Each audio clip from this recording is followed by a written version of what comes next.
छोड़ाकर खा लेना विकृति है, पर बांट कर खाना ये मेरी भारत देश की संस्कृति है। यही भारत भूमि की संस्कृति है। बड़ा भाई ताने पर ताना दे दे, गाली पर गाली दे दे, अपशब्द पर अपशब्द कह दे। छोटा भाई ताने पर ताना दे दे, अपशब्द पर अपशब्द कह दे, गाली पर गाली दे दे। देवरानी कितनी भी गाली दे, जेठानी कितनी भी गाली दे, ननंद कितनी भी गाली दे, सास कितनी भी गाली दे, अपशब्दों पर अपशब्द कह रही हो, वाणी पर वाणी कह रही हो, गाली पर गाली दे रही हो, पर फिर भी आपकी चेष्टा, आपकी एकाग्रता, आपकी चित्त वृत्ति, आपका मन, सास गाली दे रही है बहू को, वो दे। बहू अगर कुछ कह रही है उसकी मर्जी, वो कहे, मना नहीं, पर निवेदन इतना है, उसके कर्म, उसके कर्मों का भोग उसको भोगना ही है, भोगना ही पड़ेगा। कितना सुंदर लिखा है महाराज।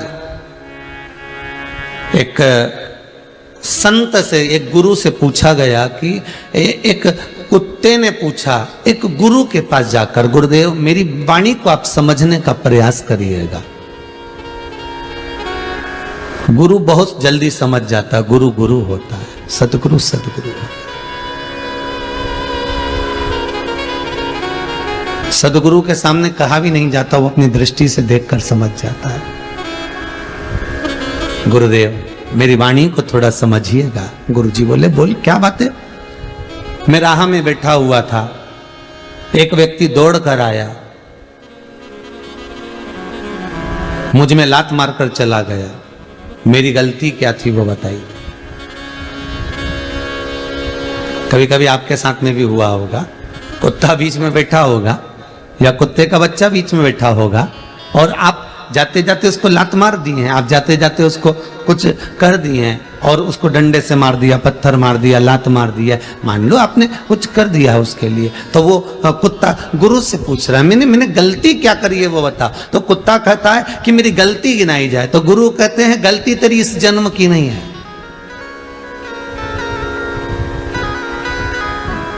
हमको लगता है कि हम मनुष्य की देह धारण करें इसलिए हमको दुख ज्यादा भोगना पड़ रहा।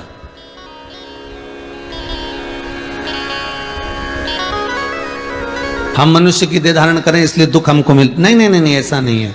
जिस योनि में रहोगे, 84 लाख योनियां जो मानव की मिलती है, 20 लाख योनि तो ये पेड़ पौधे की है। जितने तुम्हें पेड़ पौधे नजर आए इस पृथ्वी पर, समझ लेना 20 लाख योनि वृक्ष की, पौधों की, पत्तियों की है, दुर्वा की है। 20 लाख योनि केवल इन वृक्ष जैसे खड़े ठूट जैसे पड़े रहना पड़ेगा। पानी भी गिर रहा है, गर्मी भी पड़ रही है, ठंड भी पड़ रही है, एक जैसे लोग पत्थर उठा उठाकर मार भी रहे हैं। 20 लाख योनि में से ये जितने पौधे होते हैं, जितने वृक्ष होते हैं, ये हाथ जोड़ते हैं परमात्मा के कि हमको कांटे वाला पौधा बनाना। कौन सा पौधा बनाना? कांटे वाला।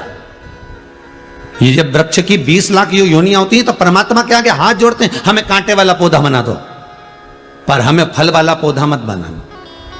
वृक्ष कहते हैं हमें फल वाला पौधा मत बनाना, हमें आम का पेड़ मत बनाना, हमें बेर का पेड़ मत बनाना, हमें इमली का पेड़ मत बनाना, जिसमें फल लगते हो, सेतूत लगते हो, जिसमें खजूरे लगते हो, ऐसा पौधा हमें मत बनाना। हमको तो तुम कांटे वाला बना दो, बेकार बना दो, पर हमें फल वाला पौधा मत बनाना। 20 लाख योनियों में से 20 लाख योनि के जब वृक्ष की योनि बनती है तो ये निवेदन करते हैं। तो पूछा इनसे, तुम क्यों नहीं बनना चाहते आम का पौधा, तुम क्यों नहीं बनना चाहते इमली का पौधा, तुम क्यों नहीं बनना चाहते यहां पर खजूर का पौधा, क्यों नहीं बनना चाहते तुम जामुन का पौधा?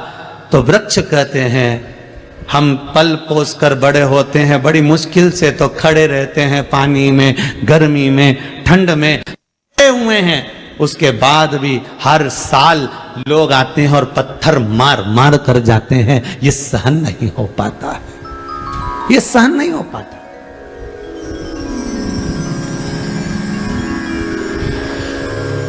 आप में से जितने लोग कथा सुन रहे हैं आस्था चैनल पर, पूरे विश्व में जितने लोग मोबाइल पर कथा सुन रहे हैं, फेसबुक और यूट्यूब पर, इनसे निवेदन करूंगा, यदि आपने अपने घर में, परिवार में, कुटुंब में, कबीले में, रिश्तों में, नातों में कहीं ना कहीं गरुड़ पुराण की कथा सुनी होगी तो उसमें पंडित जी ने बताया होगा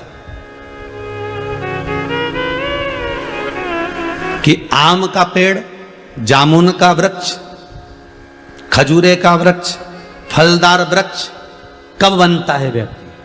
ये गरुड़ पुराण के अंतर्गत लिखा हुआ है कि व्यक्ति ये वृक्ष चौराहे पर, रोड पर, किनारे पर केरी का, आम का, बेर का, इमली का ये पेड़ क्यों बनता है? तो उस गरुड़ पुराण के अंतर्गत लिखा है, जो मानव का शरीर धारण कर कर, मनुष्य की देह धारण कर कर, मनुष्य का शरीर पाने के बाद भी अपने ही रिश्तेदारों को दिन भर गालियां देता है, चाहे बहू को दे, चाहे सास को दे, चाहे ननद को दे, देवरानी को दे, जिठानी को दे, भाई को दे, कुटुंब को दे, कबीले को दे, जो इतनी गालियां पर गालियां, अंबानियां बौछार करता है, वही मरने के बाद ये फलदार वृक्ष बनता है। और लोग जैसे ये रुक रुक के गाली बकती है ना, रोज तो नहीं बकती, इसको कोई पागल कुत्ता तो नहीं काटा कि ये रोज गाली बकेगा या रोज गाली बकेगी, ये रुक रुक के बकती है। 6 महीने में, 3 महीने में, 4 महीने में, 8 महीने में, साल भर में, ऐसे लोग गालियां देते हैं। उसी तरह साल साल भर में इसमें भी फल लगते हैं और लोग देव पत्थर मारते हैं, इसने गाली दी, इसको दिया पत्थर।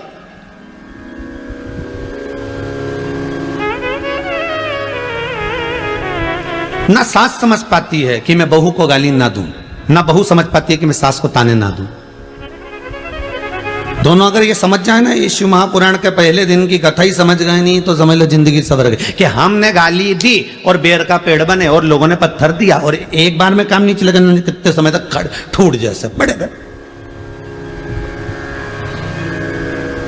हमने अपशब्द किया, वो विक्रम और बेताल की कथा याद कर लो, तू बोला और मैं चला, उतने में समझ जा। हमने किसी को अपशब्द कहा, हमने किसी को ताना दिया, हमने किसी को गाली दी, हमने किसी के लिए अपशब्द कहा, बस समझ लेना इमली का पेड़ बनने वाले हो, बस बेर का पेड़ बनने वाले हो, केरी का पेड़ बनने वाले हो। और ऐसी जगह भगवान लगाएगा कि लोग पत्थर मार के जाएंगे और पत्थर खाए बगैर तुम मानने वाले नहीं हो, क्योंकि तुम्हारे मुख से अपशब्द इतने निकल गए, ताने इतने निकल गए, गालियां इतनी निकल गई कि संबोधन किससे?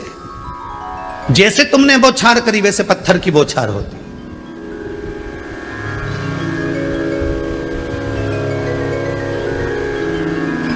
इसीलिए शास्त्र कहता है भजन में जो सुख है वो सुख किसी दूसरी चीज में नहीं, दूसरी चीज में नहीं।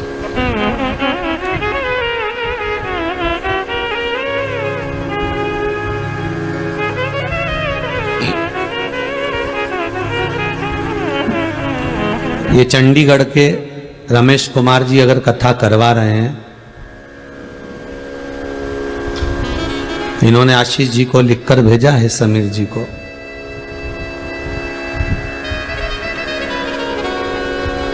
एक बेटा इनका कनाडा में है, दूसरा बेटा सीए है रोहित, जो चंडीगढ़ में। पूरा परिवार खूब ठाकुर जी की कृपा से पढ़ा लिखा, अव्वल आगे बढ़ने वाला। तो हमने आशीष जी से पूछा कि ये बताओ कि फिर ये कथा किसके लिए करा रहे हैं? तो क्या अपने माता पिता क्यों करा रहे हैं? कथा इतने दिन को मिल कैसे गई?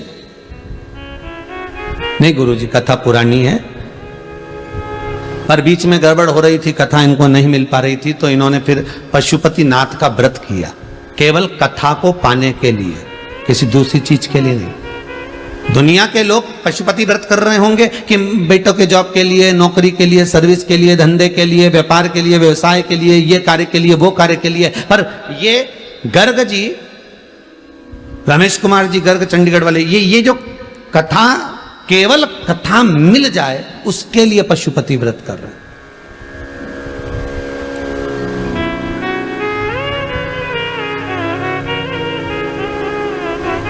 और देखिए कैलाश मानसरोवर की इन्होंने यात्रा करी तो भी वहां विनती करके आए, एक बार बस बाबा कृपा करना, एक बार कृपा ऐसी हो जाए कि बस शिव महापुराण की कथा का रस तत्व मिल जाए। कुछ मांगना नहीं है, मांगा किसको है? परमात्मा। मांगा किसको है? केवल परमात्मा। और वो परमात्मा का चरणारविंद का अगर सुख मिल गया तो जीवन में कोई दूसरे सुख की जरूरत ही नहीं। मिलता है सच्चा सुख केवल भोलेनाथ तुम्हारे चरणों में, शंभुनाथ तुम्हारे चरणों में। वो जीवन का सुख मिल जाए, बस बहुत उतना। वो सुख सर्वप्रथम। अपशब्द कह दोगे, कह थोड़ी देर के लिए आपने अपशब्द कह दिया, थोड़ी देर के लिए आपके मुख से अपशब्द निकल गया, थोड़ी देर के लिए आपके मुख से गाली निकल गई, थोड़ी देर के लिए आपके मुख से ताने निकल गए, थोड़ी देर के लिए आपने किसी का दिल दुखा दिया, पर उतना याद जरूर रखना कि बेर का पेड़ जब जब यहां से जाओ ना, जब जब कहीं निकल के जाओ ना, तो बेर का पेड़ मिल जाए तो समझ लेना ये भी वही है, अपने ही रिश्तेदार। इन्हें खूब गाली बकी ने बापड़ा बेचारा पेड़ बन के खड़ा हो गया। जब तुम इमली का पेड़ देखो तो तुम्हारे मुख पे आ जाना चाहिए ये इमली का पेड़ नहीं, ये कोई बेचारा है जिसने खूब गाली बकी ने इमली का पेड़ बन गया। जब तुम खजूर का पेड़ देखो तो समझ जाना इसने खूब जब तुम जामुन का पेड़ देखो तो समझ जाना इसने खूब गाली बकी। अर्थात इसको पत्थर जो मिल रहे हैं ये उसी के फल मिल रहे हैं जो इसने करा है।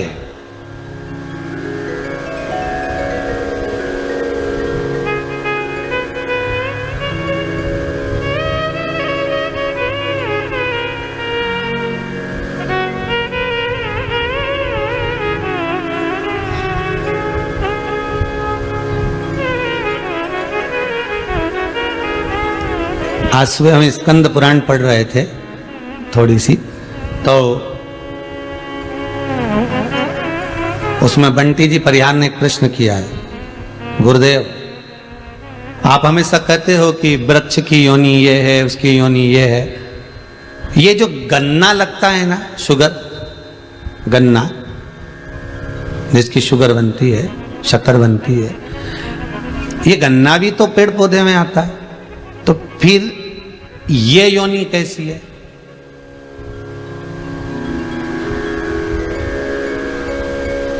देखिए भैया, जितने जितने लोग टीवी के सामने बैठो बड़ा ध्यान दीजिएगा कि गन्ने की भी तो योनि हुई ना, फिर ये योनि कैसी? आपने दुर्वा की कही, आपने तुलसी की कही, आपने बड़ की कही, आपने पीपल की कही, सब कुछ का। तो ये जो गन्ना है जिसको लोग जूस निकाल कर पीते हैं, गन्ने का रस पीते हैं, इसकी योनि क्या? इसका भी वर्णन मिलेगा भविष्य पुराण में, स्मरण करिएगा थोड़ा सा, जहां नरकों का कथन लिखा है उसमें आपको मिल जाएगा। ये जो गन्ना है ये कोई साधारण नहीं है। ये कौन सी योनि है? तो कहा जो व्यक्ति किसी साधारण व्यक्ति को, साधारण व्यक्ति को, कई लोग होते हैं भैया हमको जरा 1000 रुपए की जरूरत है, दोगे क्या? अब दोस्त है, बहुत प्रेमी, बहुत स्नेही, जरा 50,000 दोगे क्या? हमको जरूरत है। जरा 15,000 दोगे क्या? हमको जरूरत है। बस मैं लौटा दूंगा। और प्रेम में रिश्तेदारी बनाकर, नातेदारी बनाकर, कुटुंब बनाकर, अपना प्रेमी बनाकर, अपने स्नेही बनाकर, अपने सगे बनकर, अपने प्रेम की वाणी में जोड़कर, इतने मीठे मीठे बोलकर, इतने मीठे बोलकर उससे थोड़ा थोड़ा पैसा निकाल लिया, चुरा लिया, ले लिया, अब लेकर रख तो लिया पर दे नहीं पा रहे हो। बस वही व्यक्ति की योनि जो 20 लाख योनि वृक्ष की है, उसमें गन्ने की योनि उसी की बनती है। जैसे तूने मीठा बनकर उससे निचोड़ा था, अपने पास रख लिया, तू भी मीठा बनकर ऐसे ही निचोड़ा जाएगा। और गन्ने को इतना मीठा बना दिया, इतना मीठा बना दिया कि वो गन्ने की रस वाले की दुकान पे गया ने उसको वो मशीन में फिर दिया गया ने सारा रस निचोड़ा गया, सारा रस निचोड़ लिया। अभी भी नहीं छोड़ा उसको, क्योंकि इसने उसको नहीं छोड़ा था तो इसको डबल से पलटाया। तुम देखना गन्ने का रस निकल लीजिए, इसके डबल से पलटाया, फिर दिया मशीन के अंदर और फिर दिया, फिर रस निचोड़ा। तो की बात, तो जितने लोग गन्ने का गिलास ले लेके खड़े थे तो आप सोच रहे थे इसमें बचा ही नहीं कुछ भी, पर गन्ने के रस वाले का संबंध, इन्हें फिर पलटा, फिर दिया धर के और फिर रस निकाला। अब की बार तो जितने लोग खड़े थे अब इसमें तो रस ही नहीं बचा रहा, पूरा की पूरा ही निकाल लिया। परंतु गन्ना का रस वाला उसमें फिर 2-4 मरोड़ा, और अब की बार इसमें और मिर्ची लगे, क्योंकि इसने उसका धन खाया था इसलिए बीच में नींबू फंसा दिया। ले बीच में नींबू फंसाया और फिर दिया मशीन के अंदर, फिर रस निकला। अभी भी रह गया तो क्या भी रुक जा, पुदीना और डालू रुक, और फिर इसने निचोड़ा, फिर दमदारी से फिर उसको चोर बत्ती करी और फिर उसमें पुदीना डाल दिया। ले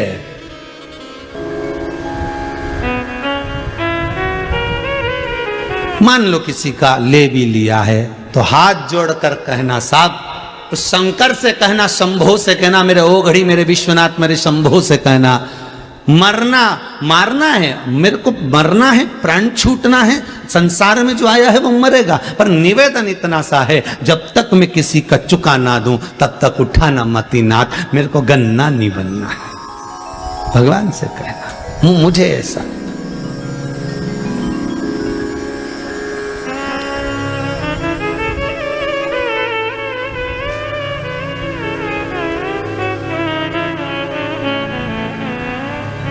हमारे कर्म का भोग हमको भोगना है महाराज, कोई दूसरा नहीं भोगेगा, कोई दूसरा नहीं, पत्नी नहीं भोगेगी, बच्चे नहीं भोगेंगे, कोई नहीं भोगेगा, भोगना आपको है। ऐसा कर्म करते चलना जिंदगी में जिसमें सुख का अनुभव हो आपको। ये दिल, ये हृदय, ये चित्त, ये वृत्ति बड़ी आनंदित हो आपकी, आपको बड़ा सुकून मिले, आपको बड़ा आनंद मिले, ऐसी जिंदगी जीना, ऐसा जीवन जीना। संत जो होते हैं ना, साधु जो होते हैं ना, गुरुजन जो होते हैं, जो सत्य के गुरु हैं, जो सत्य के साधु हैं, जो सत्य के तपस्वी के भाव का आनंद ले रहे हैं,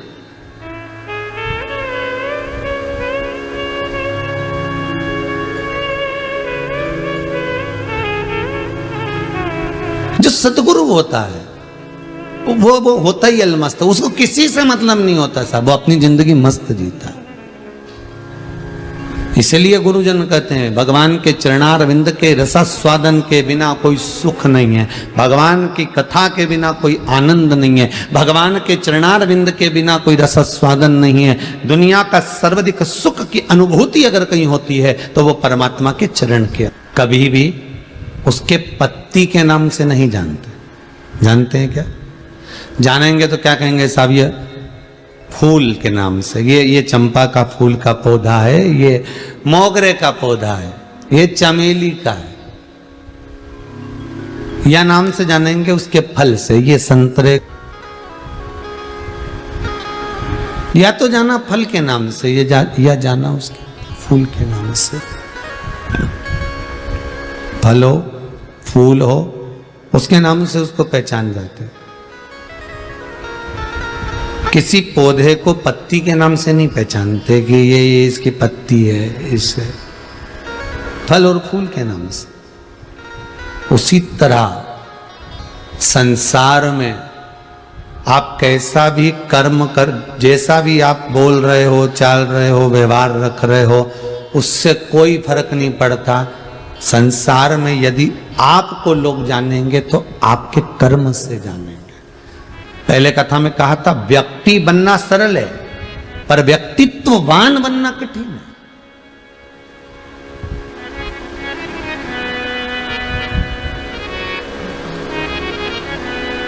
व्यक्ति बनना सरल है पर व्यक्तित्ववान बनना कठिन है। एक ही नाम के ना जाने कितने लोग होंगे साहब, भेरू भेरू भेरू भेरू निकालो तो सारी संसार में ढेर भेरू, राम किशन ढेर राम किशन, जगदीश जगदीश ढेर जगदीश, मनीष मनीष ढेर मनीष, प्रदीप प्रदीप ढेर प्रदीप, अनिल अनिल ढेर अनिल, दीपक दीपक ढेर दीपक, अशोक अशोक, आकाश आकाश, अभिषेक अभिषेक ढेर, रविंद्र रविंद्र ढेर रविंद्र, दीनानाथ दीनानाथ ढेर दीनानाथ, ढेर पड़े।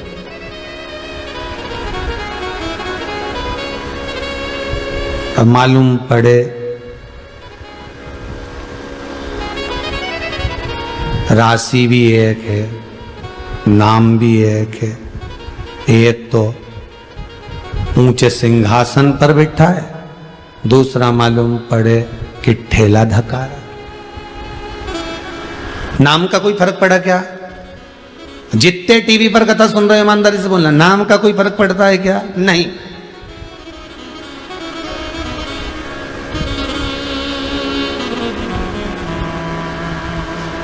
फिर वो वाली कथा आ गई। एक पत्नी के पति का नाम था ठनठन पाल। अब वो पत्नी से हमेशा जितने भी सोसाइटी में लोग रहते थे ना, कॉलोनी में, सब कहते थे मिसेस ठनठन पाल। अब उसको बहुत गुस्सा आता था कि मेरे पति का नाम ये ठनठन पाल, बहुत बुरा लगता मुझे। जब देखो, जब जो भी बोले ना, मिसे ठन पाल आई है, मिसे ठन पाल आई है, तो उनका नाम ठन पाल, तो बड़ा बुरा लगता है उनको, ये तो बड़ा बुरा। तो उसने अपने पति से कह दिया, सुनो जी, मेरे को तुम्हारा नाम बहुत बुरा लगता है, इसलिए कुछ भी हो जाए मैं 15 दिन के अंदर तुम्हारा नाम बदल दूंगा, चाहे कुछ भी हो 15 दिन में तुम्हारा नाम चेंज कर दूंगी। आओ कर दो। पति को क्या करना, जो होगा अब जो चल रहा है वो तो चलता रहेगा, तू घर में कुछ भी बोल, ठीक है। अब उसने नाम चेंज करना